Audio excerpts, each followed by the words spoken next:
Ecosystem and environment in दोनों में क्या फ़र्क होता है? अगर हम लोग इकोसिस्टम की बात करें तो it is the community where the abiotic and biotic component interact with each other. Ecosystem एक तरह का सिस्टम होता है जिसमें एबायोटिक कंपोनेंट्स और बायोटिक कंपोनेंट्स जो होते हैं वो एक दूसरे के साथ इंटरैक्ट करते हैं। अब एबायोटिक कंपोनेंट्स क्या होते हैं एंड बायोटिक कंपोनेंट्स क्या होते हैं, इसी चीज़ को मैं एक्सप्लेन करता हूँ। जैसे आपके जो मेरे पास वाटर हो गया, ठीक है, सॉइल हो गई, एयर हो गई, सनलाइट हो गई, ये सारे के सारे जो नेचुरल रिसोर्सेस है ना, ये आपके आ जाते हैं एबायोटिक कंपोनेंट्स में, जो आप डेली बेसिस पे इस्तेमाल करते हो। जैसे आप वाटर को भी इस्तेमाल करते हो, सॉइल को भी इस्तेमाल करते हो, एयर को भी इस्तेमाल करते हो और सनलाइट को भी डेली बेसिस पे इस्तेमाल करते हो। तो ये सारे के सारे किसमें आ जाते हैं? एबायोटिक कंपोनेंट्स में आ जाते हैं।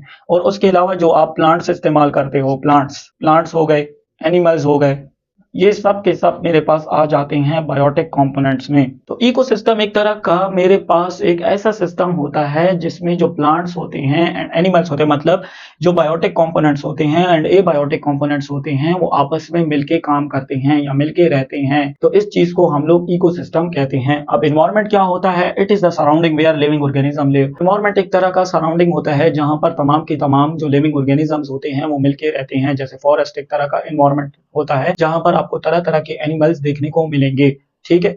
तो मेरे पास एनवायरनमेंट एक जगह होती है, एक माहौल होता है जहां पर तमाम के तमाम लिविंग ऑर्गेनिज्म मिलके रहते हैं और मिलके सर्वाइव करते हैं। अब अगर इकोसिस्टम की बात करें तो इकोसिस्टम का दूसरा पॉइंट है the ecosystem remain same no matter where organism travel. कि इकोसिस्टम जो होता है, फर्ज करें कि अगर आप पाकिस्तान से इंडिया भी ट्रेवल कर ले तो आपका इकोसिस्टम कभी भी चेंज नहीं होने वाला, क्योंकि हमारे पास वहां भी प्लांट्स आपको देखने को मिलेंगे, वहां भी एनिमल्स आपको देखने को मिलेंगे, वहां भी वाटर आपको देखने को मिलेगा, वहां भी आपको सनलाइट देखने को मिलेगी, वहां पे आप एयर इस्तेमाल कर सकते हो। तो इकोसिस्टम जो होता है वो कभी भी चेंज नहीं होता, नो मैटर हम एक जगह से दूसरी जगह जाएं। और अगर एनवायरनमेंट की बात करें तो एनवायरनमेंट जो होता है वो मेरे पास एक जगह से दूसरी जगह जाने के साथ चेंज होता रहता है, ठीक है। मतलब अगर पाकिस्तान है तो पाकिस्तान का एनवायरनमेंट डिफरेंट होगा, इंडिया का एनवायरनमेंट डिफरेंट होगा, वहां पर आपको अलग तरह का एनवायरनमेंट देखने को मिलेगा। यहाँ का वेदर डिफरेंट होगा, वहां का वेदर डिफरेंट होगा। मतलब एनवायरनमेंट जो होता है वो एक कंट्री से दूसरी कंट्री जाने के साथ चेंज हो जाता है, ठीक है।